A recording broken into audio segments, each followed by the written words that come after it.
In the picture of the tree, the Kalpvriksh, we see that we are sitting in the roots with Shiv Baba and Brahma Baba. We souls, Brahmin souls, are sitting in the roots, and you see that roots are the foundation of the whole tree. So any soul in this whole tree of humanity is being sustained by us. So you see that the roots know that they are responsible to nurture every plant, every leaf, every twig, every branch of the tree. And Baba says, do you understand your responsibility? You are the ancestor soul. You see, in the Lokik sense, when we live in a family, then we know that if there are 4 brothers, then the elder one is responsible by default. Yes, right from childhood, he knows that he's responsible, or she knows that she's responsible, even if maybe apparently the capacity of the younger one would be more, but it is always assumed that the elder one is responsible. And Baba says, you are the elder ones when it comes to the whole of humanity.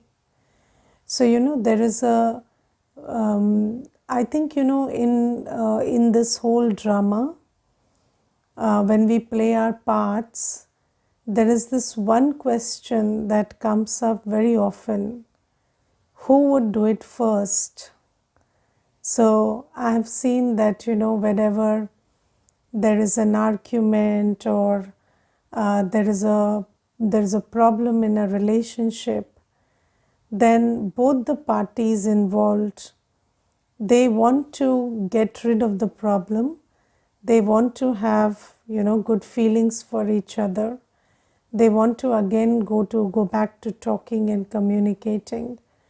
But the big question that arises is, who will do it first? Yes, so let's say there are 2 siblings fighting. Then one sibling would say, no, when that one comes and says sorry, then I will talk. And the other says, I'm also waiting for that one to come and say sorry.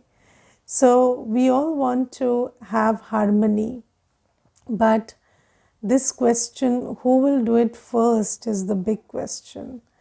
And Baba says that those who take the responsibility of doing it first, taking the initiative, whether it is the initiative to create peace, either by talking first, communicating first, or the initiative to do seva, or the initiative to bring about harmony, you have to take the initiative first.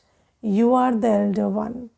So we have been given this understanding and this realization by Baba that you don't wait for the other one to do something. You take the initiative. You are the responsible one. Whether it is the small setup of 5 souls, or whether it is with respect to the whole of humanity, you are the ones who has to take the initiative and bring benefit and bring peace and happiness to everybody. So Baba says that your duty is to donate peace to souls who are in an atmosphere of peacelessness, and to fill them with courage by giving them peace and tolerance. So Baba says it is very important for us to realize this duty, and the law is that you can only give what you have. So keeping yourself full of powers and peace and joy with continuous yoga with Baba is primary, because only when you're full, then you can carry out this responsibility of donating peace, donating courage. Do you have enough courage? So I will tell you one incident.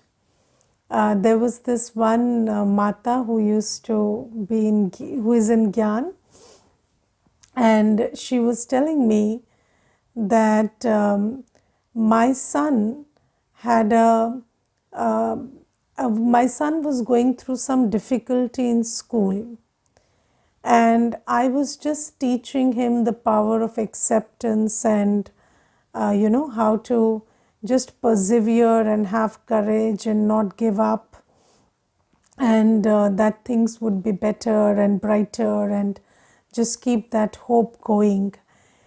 And she said that in that episode, my mother-in-law and my sister-in-law visited.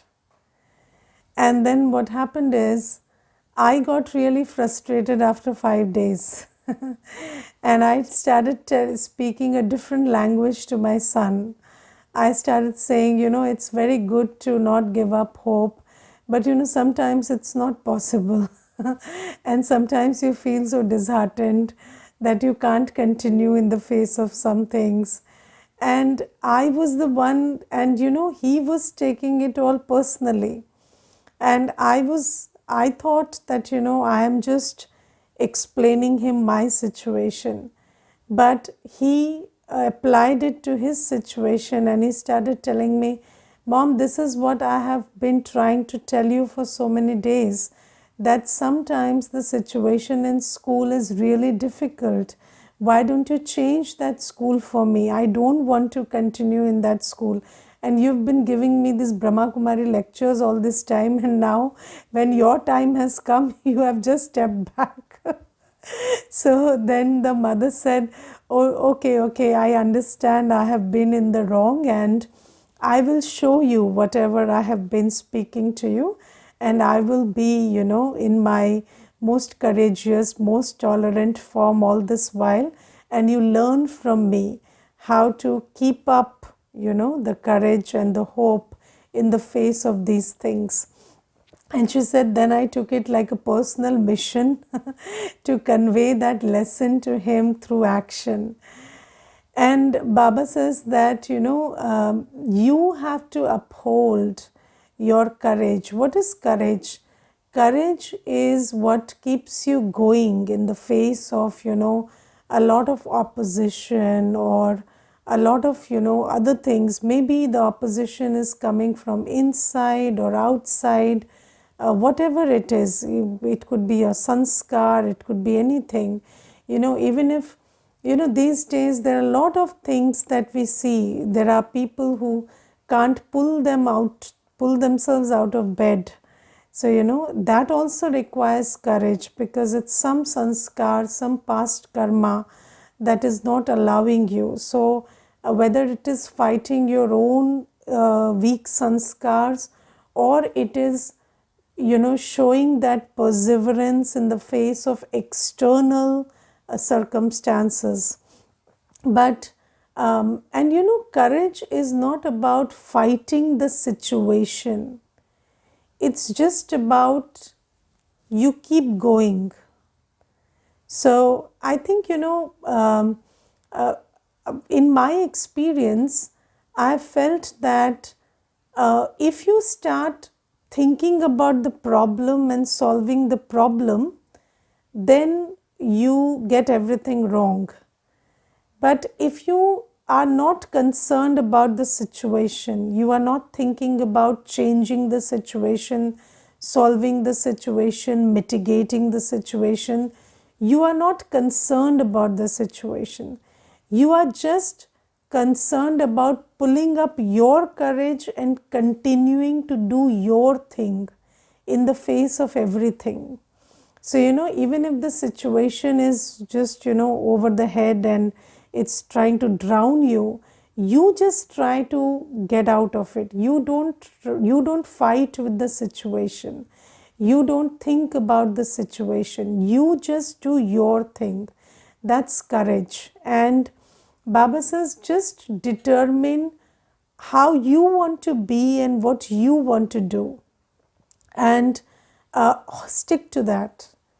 Don't lose your inner self, and don't stop yourself from outside. Whatever you have to do, you have to do, and however you have to be, just hold on to that.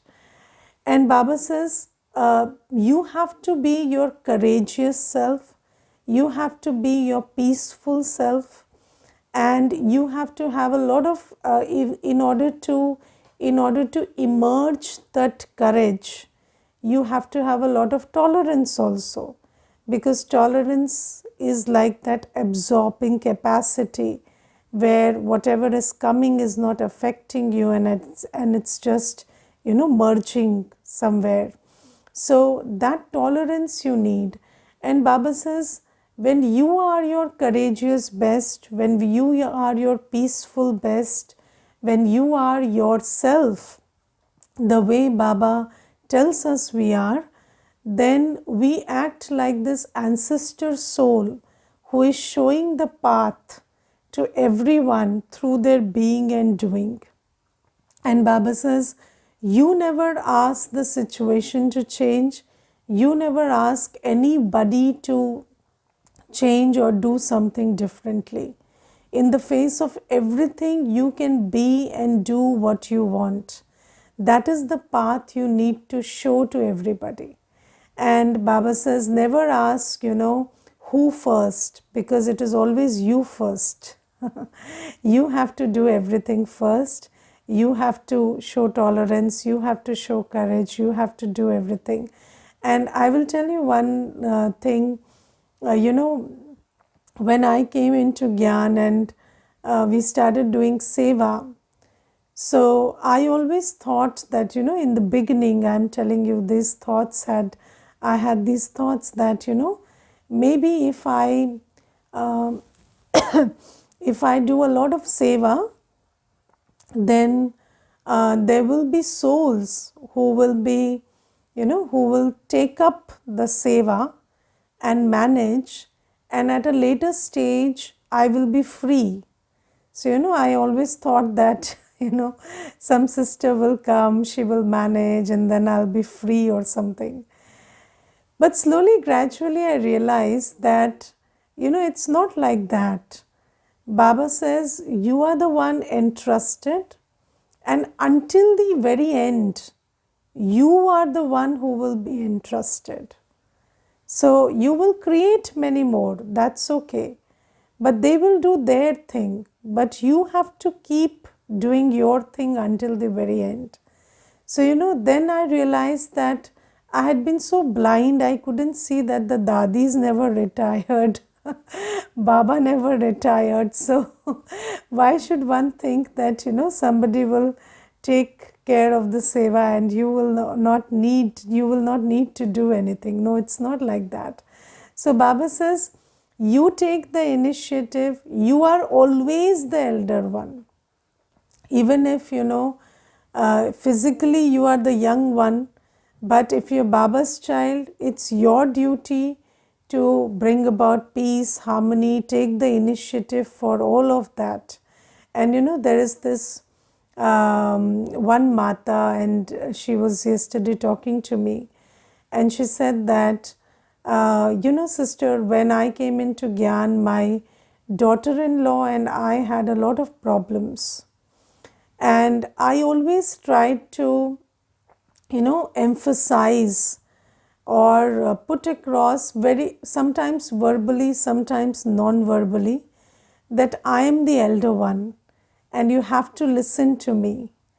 But here in this, she used this word, she said, in this institution, which is set up by my Baba himself, I was told that it is not the elder who commands, it is the elder who tolerates.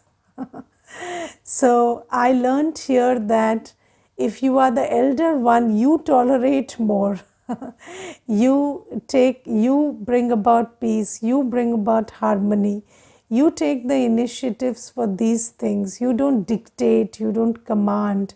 You become the bigger one and you try to create the harmonious atmosphere.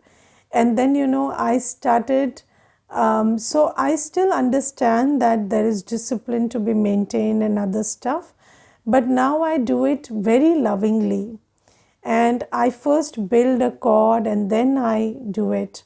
And now there is a very good harmonious atmosphere at home.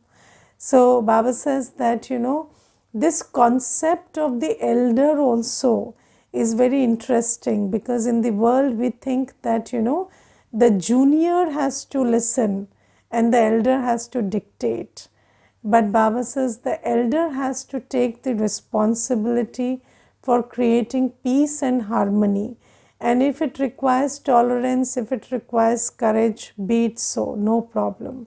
So, but you be the bigger one. And I'm just talking about a family here, but even in the office or in the yagya also, it's not the seniority, it's the consciousness that you are responsible that makes you a senior. Yes, so if you are in that consciousness and you take the responsibility and take the initiative to bring about peace, bring about harmony, bring about, show courage in the face of any kind of behavior, any situation, then you are the elder one and you are sitting in the roots with Brahma Baba. So this is something. And then Baba says that, you also have to take the responsibility to nurture through Mansa Seva. So take out some time every day and just sit in the roots of the Kalpvriksh with Baba and nurture the whole tree with peace and joy and harmony and love, because every soul needs it and you take the initiative to give it to them. So this is something. And then today Baba talks about, so just in line with this point also you can continue this. Baba says that we children have to do seva and we have to, just like in bhakti people donate Ram Naam. So they say we are donating the mantra by, so when you keep saying Ram Ram, then the other person also says Ram Ram. So that is like donation of Ram Naam. So Baba says here also we are taught to donate by being an embodiment of something.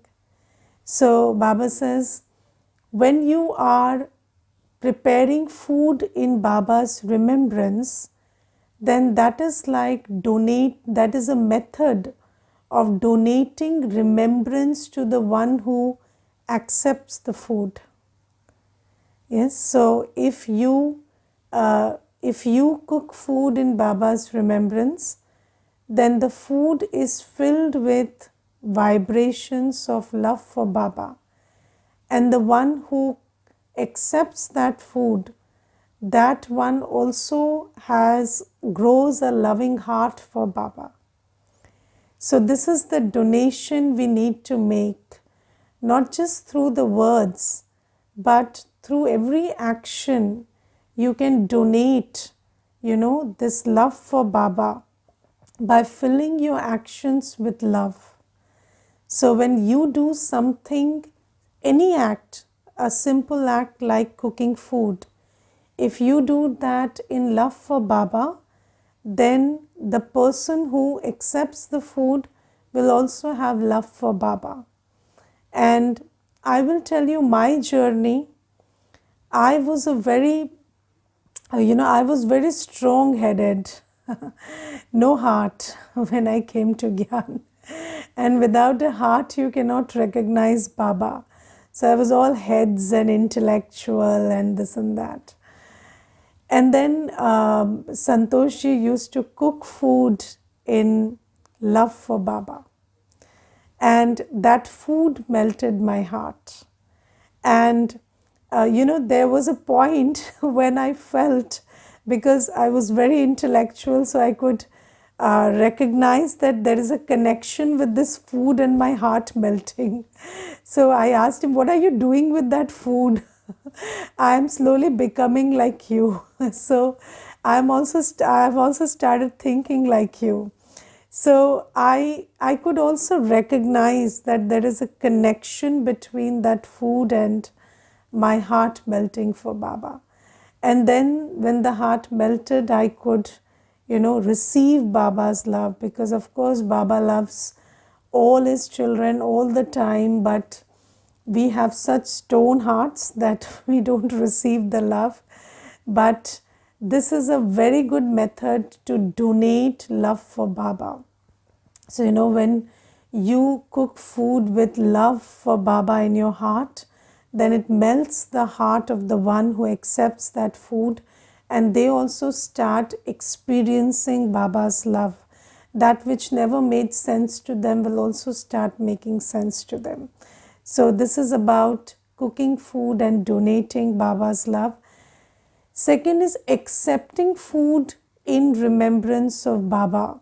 And I remember, there was this one scientist, and I took him to Madhuban once. He was a renowned scientist, and in this science conference, usually stuff about SEW conference, Scientists and Engineers Wing conference, there was a lot of talk about science and stuff which he already knew.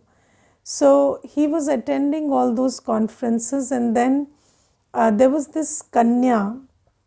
I think she was 20 years of age and very young, very dedicated Kanya. And she had also come for the conference, and she was Baba's child for 5 to 6 years at that time.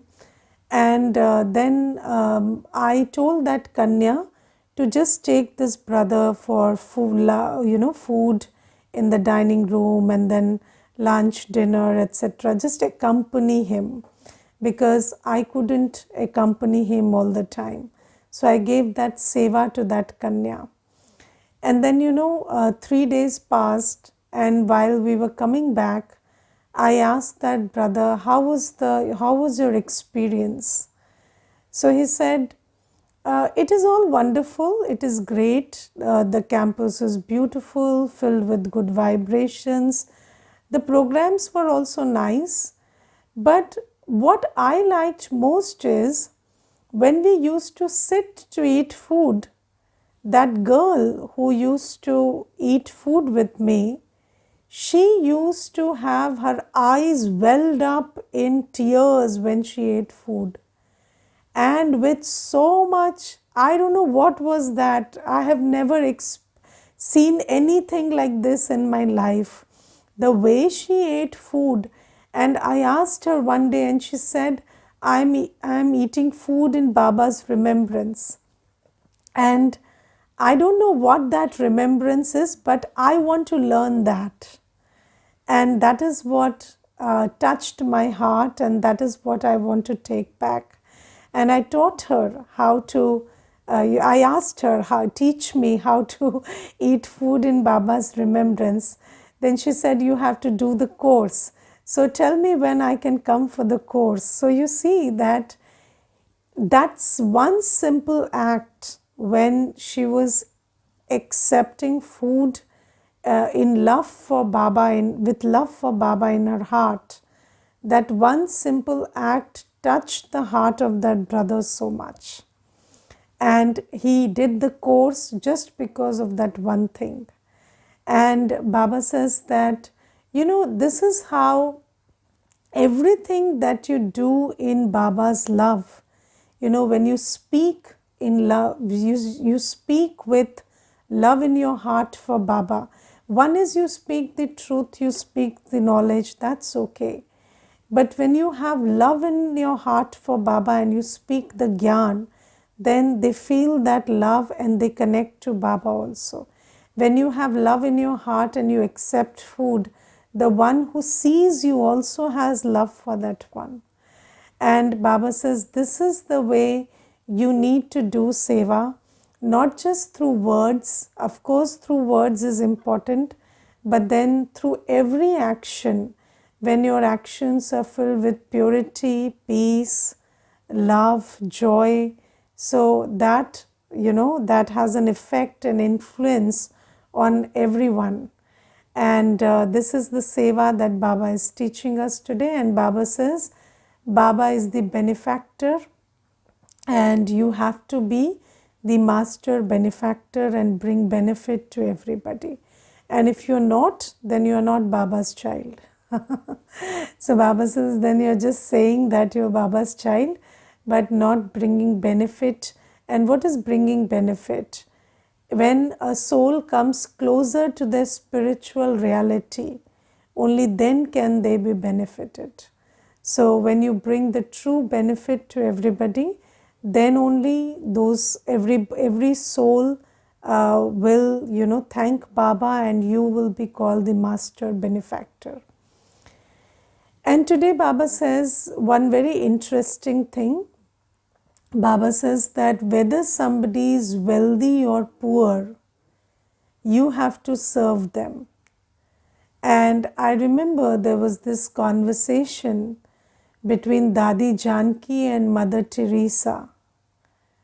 And Dadi Janki told Mother Teresa that, you believe that the poor are in pain and you relieve their pain.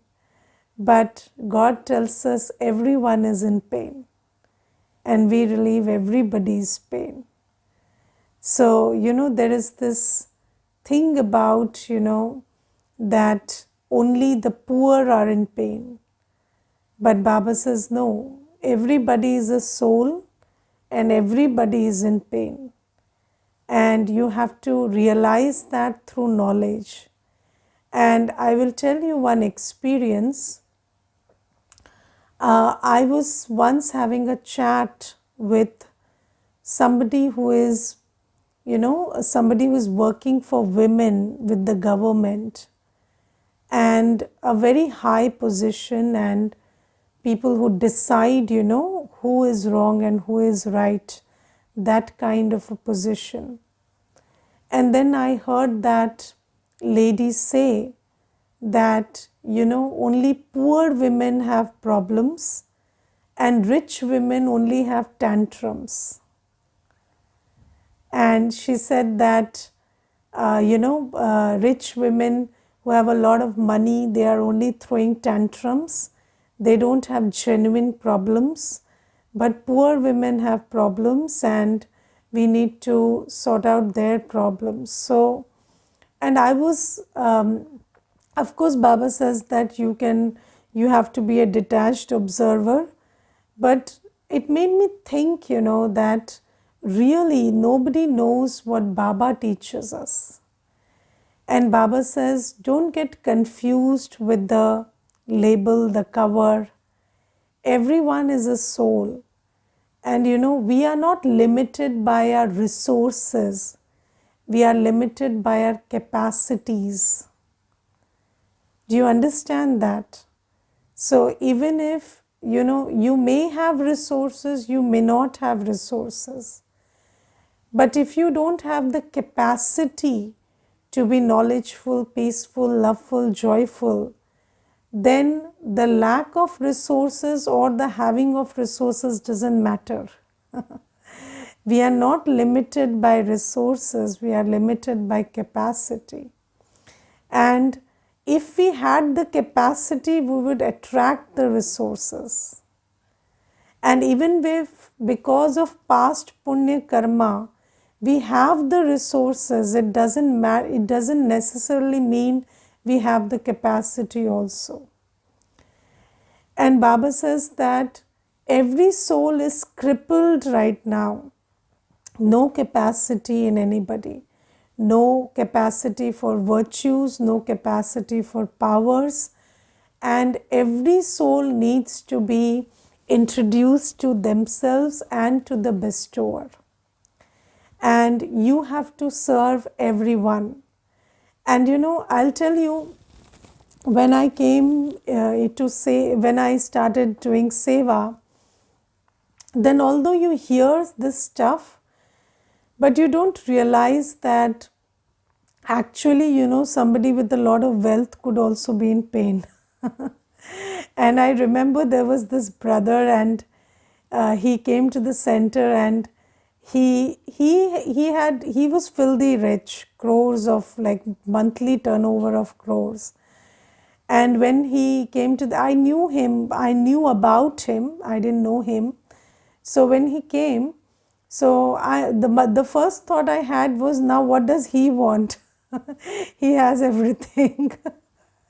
But, and he also sat and flaunted his money for quite some time. But then after that, there was a silence, and then he started crying. And then when he cried, I was shocked. And I said, why are you crying? And then he said, I have not slept for the last 7 days.